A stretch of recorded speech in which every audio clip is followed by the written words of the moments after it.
The pre-dawn darkness of May 1st, 1898, hung heavy over Manila Bay, like a shroud concealing the fate of empires.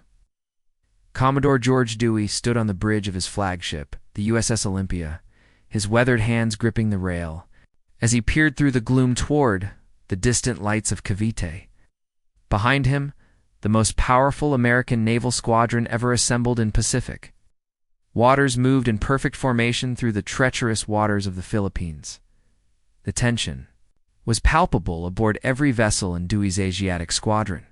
For weeks, the crews had prepared for this moment, knowing that the outcome of the next few hours would determine not only their own fates, but the future of American influence in the Pacific. The Spanish-American War had erupted just over a month earlier, triggered by the mysterious explosion of the USS Maine in Havana Harbor on February 15th, 1898. Now, 8,000 miles from that Cuban port, another chapter in this imperial conflict is about to unfold. Dewey's squadron consisted of 6 warships that represented the pinnacle of late 19th century naval engineering, the flagship.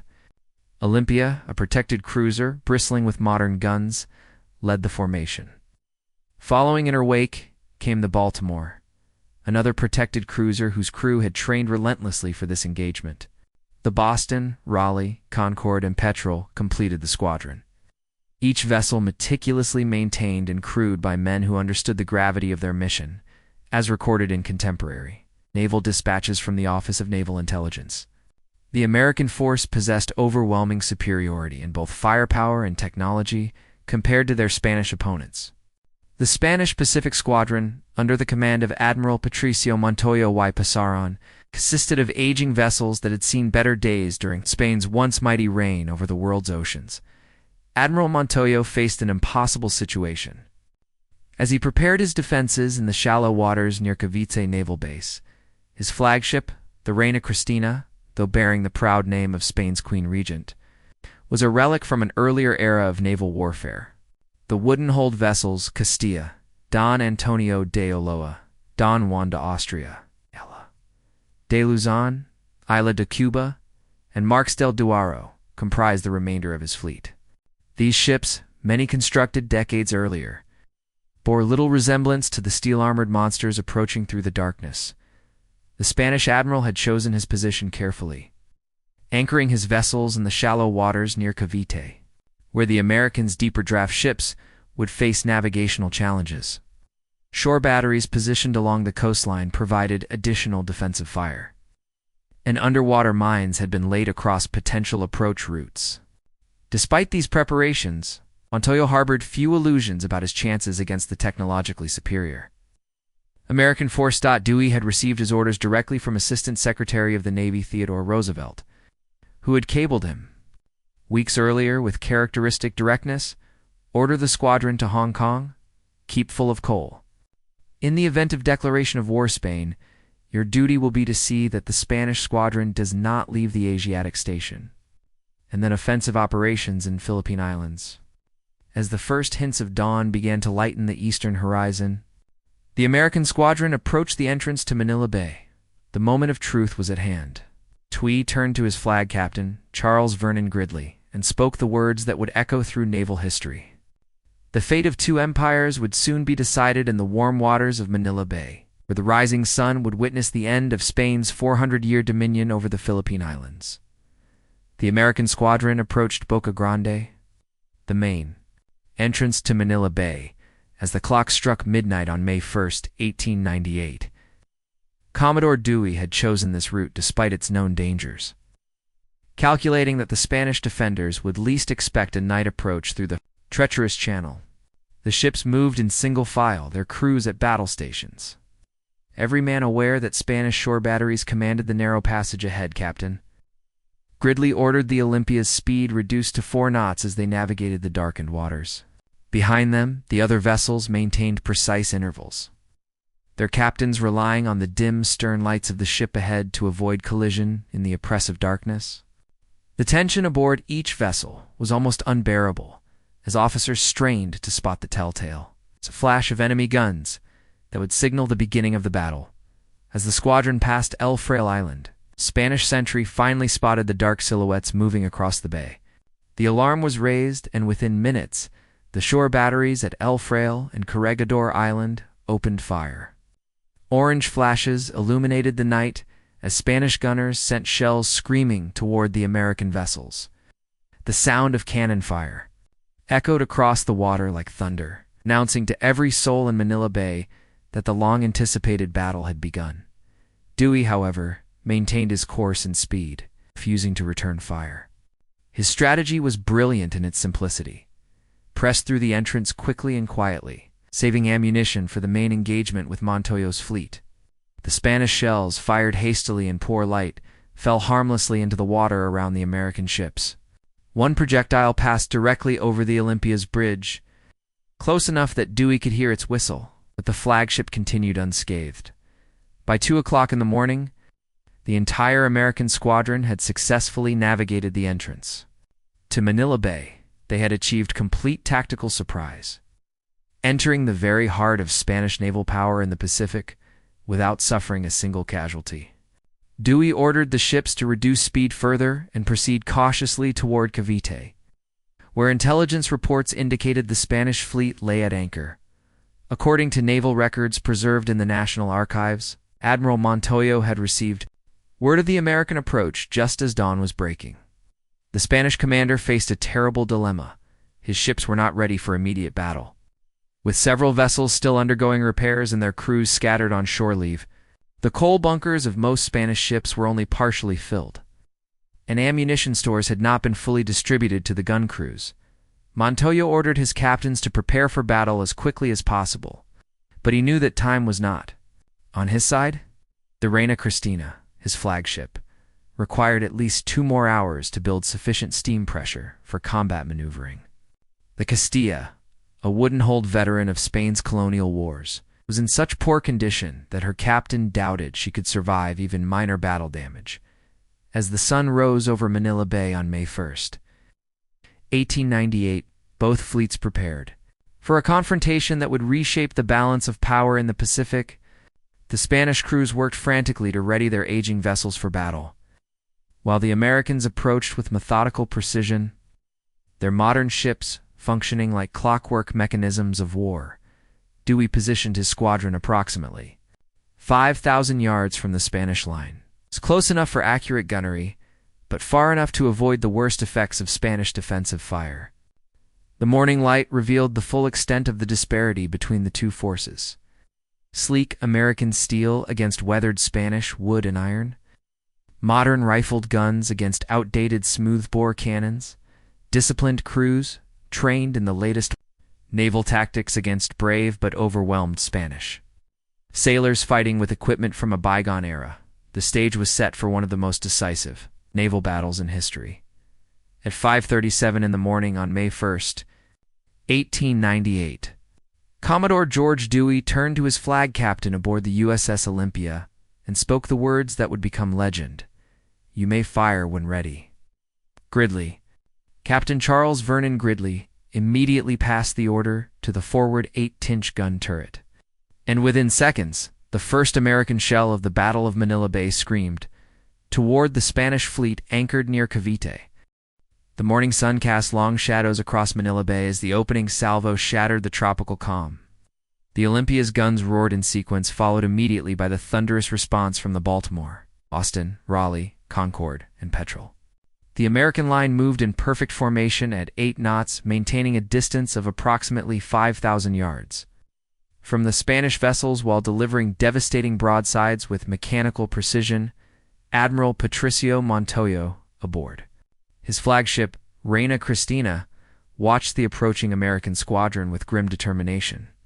Despite knowing the hopelessness of his situation, the Spanish commander ordered his fleet to return fire. The aging guns of the Spanish warships belched smoke and flame, but their shells fell woefully short of their targets or passed harmlessly overhead. The disparity in range and accuracy between the two fleets became immediately apparent. Contemporary accounts from war correspondents, including those published in the New York Herald, described the scene as resembling a pack of wolves circling a wounded bear. The American vessels moved in an elliptical pattern, systematically pounding the stationary Spanish fleet while remaining largely outside the effective range of return fire. Dewey's tactical brilliance was evident in his use of superior mobility and firepower to devastate his opponents while minimizing risk to his own forces.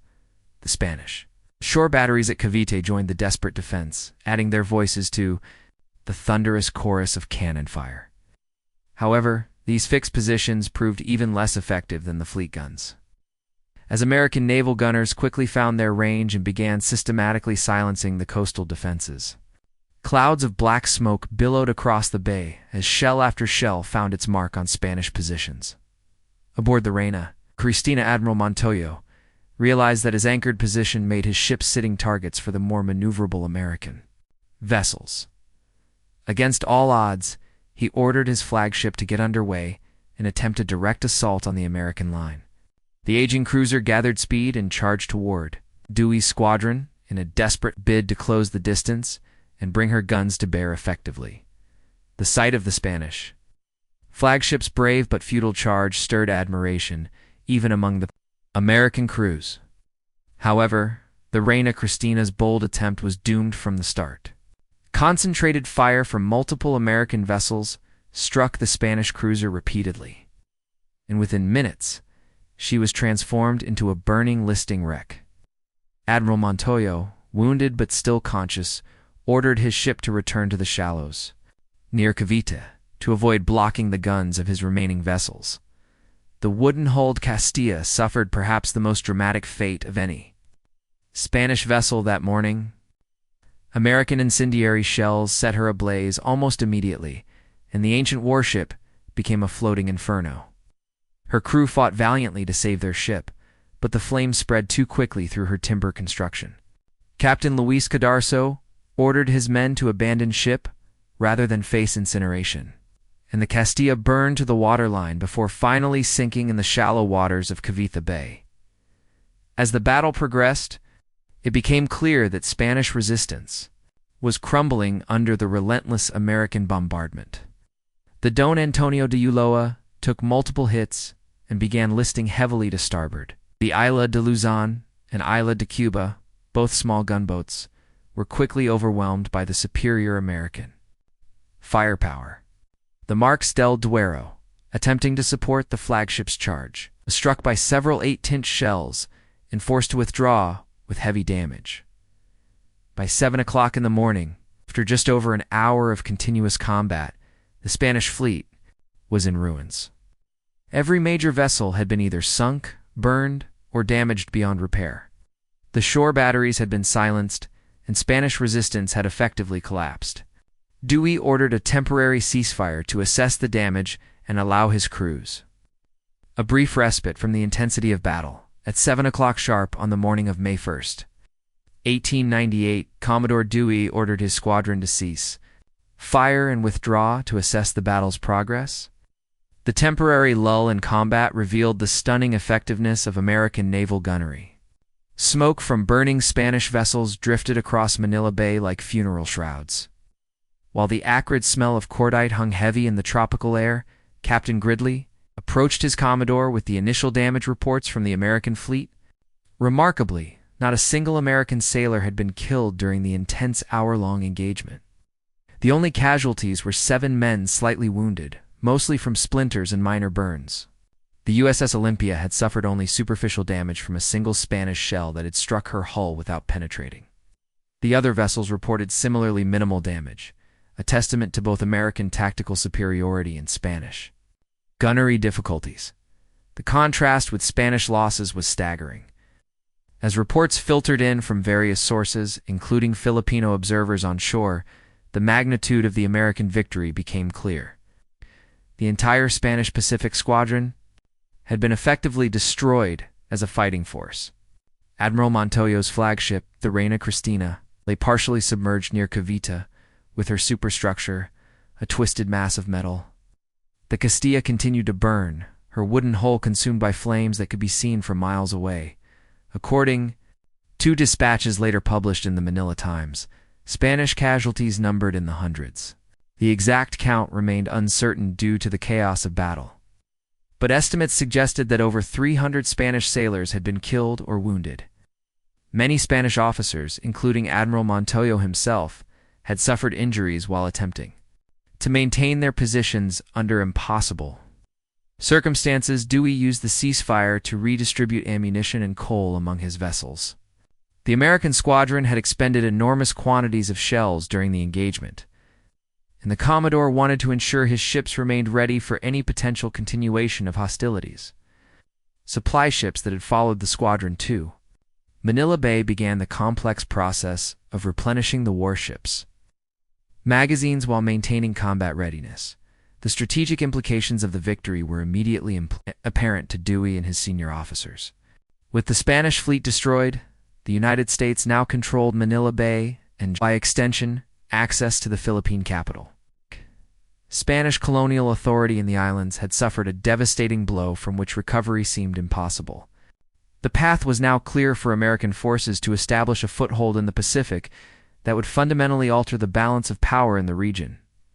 Filipino insurgent leaders, who had been fighting Spanish colonial rule for years, watched the battle's outcome with intense interest. Emilio Aguinaldo and other revolutionary commanders recognized that the American victory offered new possibilities for their independence struggle.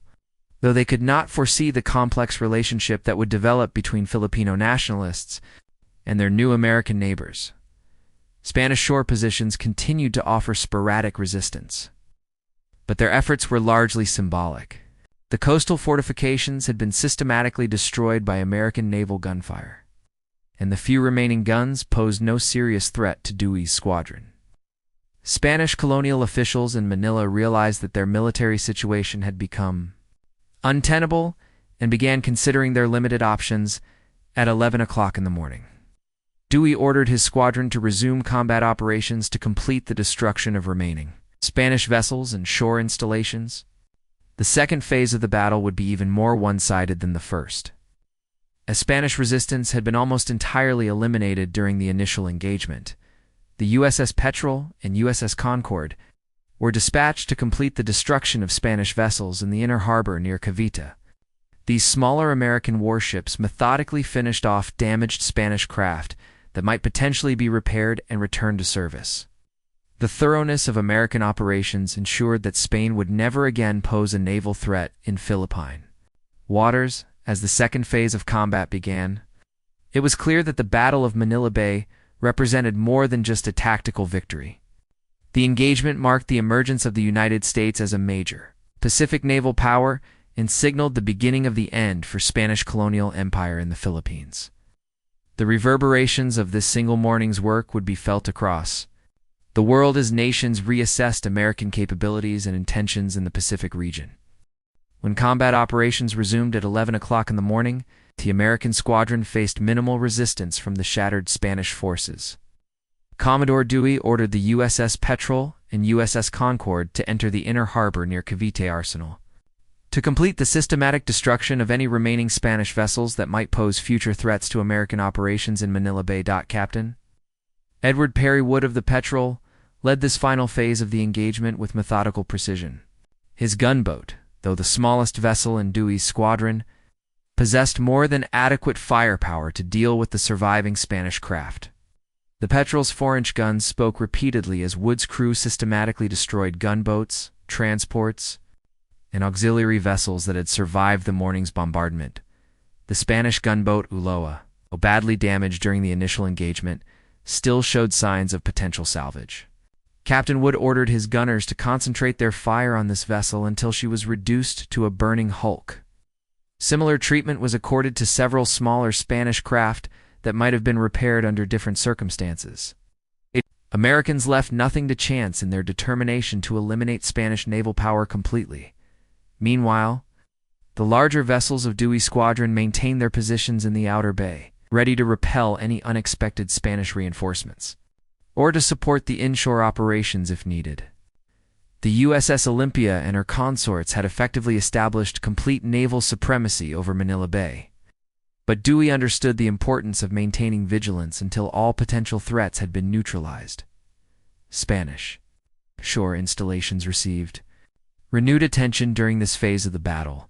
The arsenal at Cavite, which had been damaged during the morning engagement, was subjected to sustained bombardment until its military value was completely eliminated. American naval gunfire systematically destroyed workshops, house supply depots, and fortifications that might have supported Spanish resistance efforts. Reports from contemporary sources, including accounts published in Harper's Weekly, described the thoroughness of American destruction as unprecedented in modern naval warfare. Every Spanish military installation within range of American guns was methodically reduced to rubble. The message was clear. Spanish colonial authority in the Philippines had been eliminated as an effective force, and American control over Manila Bay was absolute and permanent. By early afternoon on May 1st, 1898, the Battle of Manila Bay had reached its conclusion. No Spanish vessel remained afloat and combat capable. The shore batteries had been silenced permanently, and Spanish military installations lay in ruins. Admiral Montoya, wounded and defeated, could only watch helplessly as for centuries of Spanish colonial dominance in the Pacific came to an end. The strategic consequences of this overwhelming American victory extended far beyond the immediate tactical situation. News of Dewey's triumph would electrify the American public when it reached the United States weeks later via undersea cable. The Commodore had achieved exactly what Assistant Secretary Roosevelt had envisioned: the complete elimination of Spanish naval power in the Pacific and the establishment of American dominance over the Philippine Islands. Filipino observers on shore witnessed the battle with mixed emotions. Many welcomed the defeat of their Spanish colonial masters. Thoughtful leaders like José Rizal's followers understood that American victory did not automatically guarantee Philippine independence. The relationship between American forces and Filipino nationalists would prove complex and sometimes contentious in the months and years ahead. Spanish casualties from the entire engagement ultimately exceeded 400 killed and wounded.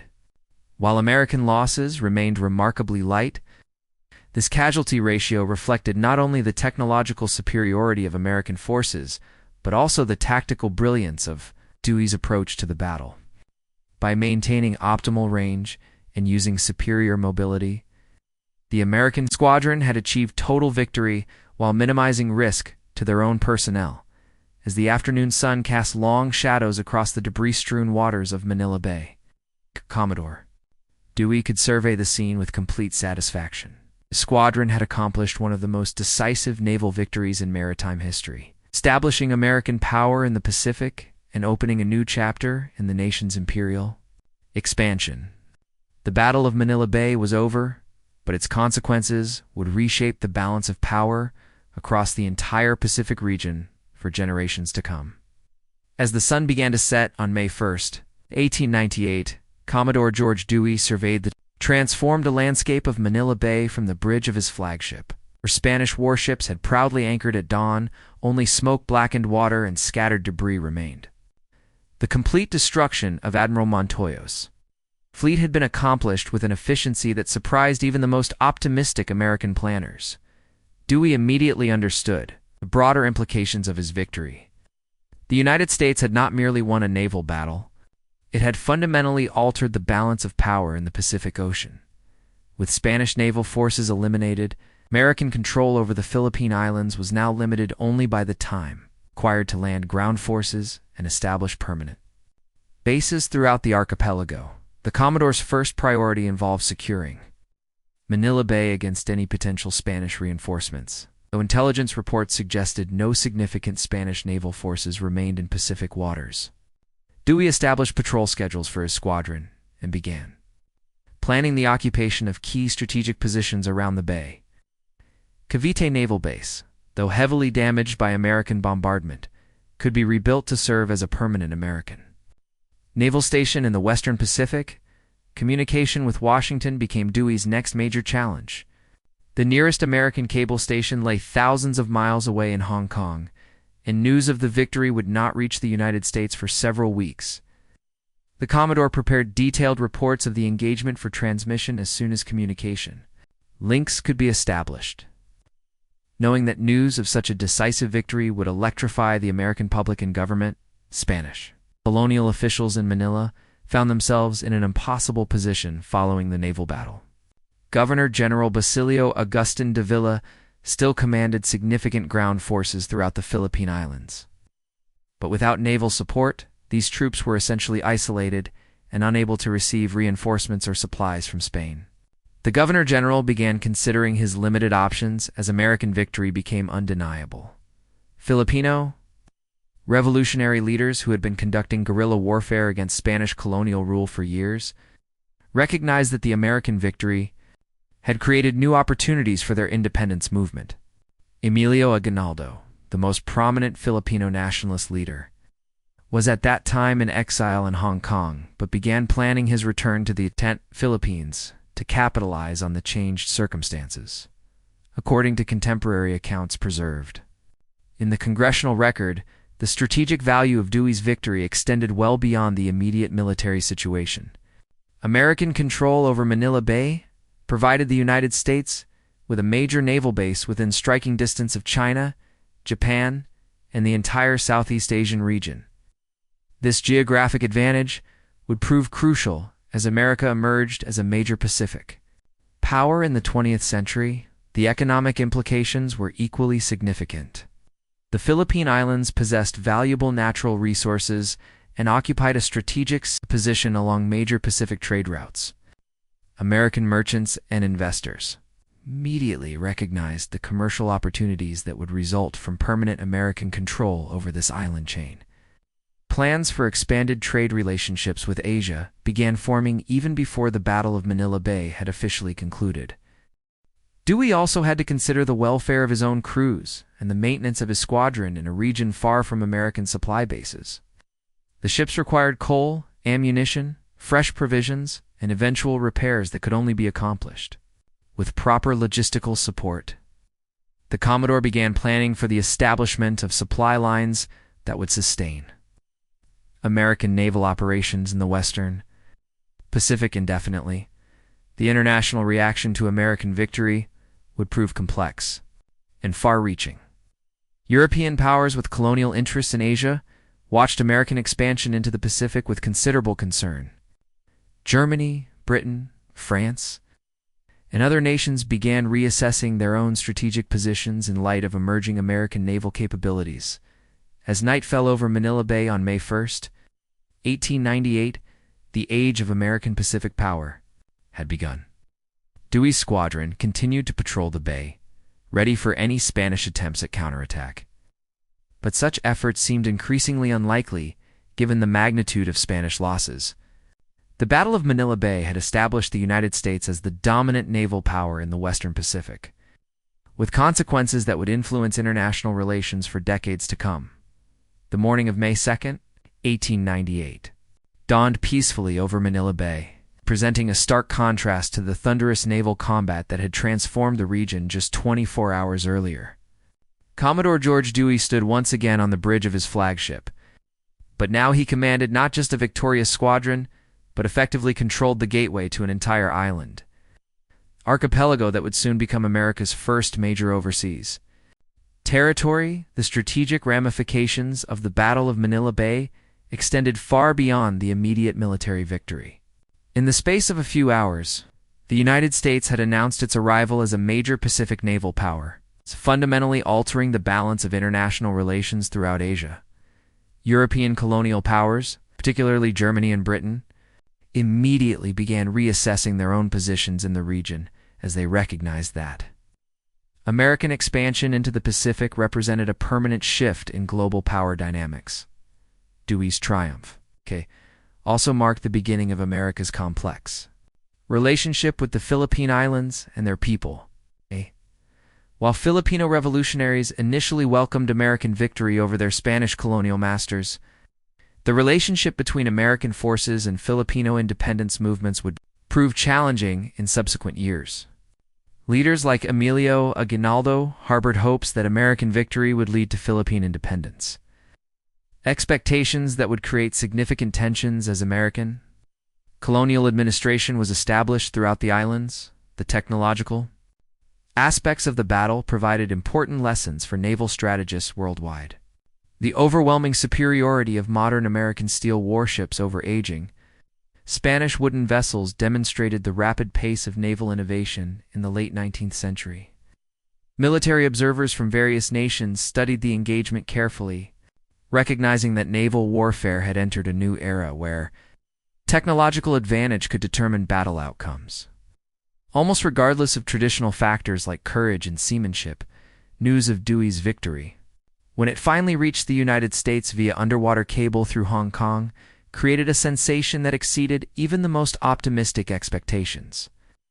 The American public, eager for good news during the Spanish-American War, embraced Dewey as a national hero. Parades, celebrations, and commemorative events honored the Commodore and his crews. While popular songs and poems immortalized the battle in American cultural memory, according to historical analyses published by the Naval War College decades later, the Battle of Manila Bay represented one of the most one-sided naval victories in recorded history. The casualty ratios, with hundreds of Spanish killed and wounded compared to 0 American deaths, demonstrated the tactical brilliance of Dewey's approach and the technological superiority of his squadron.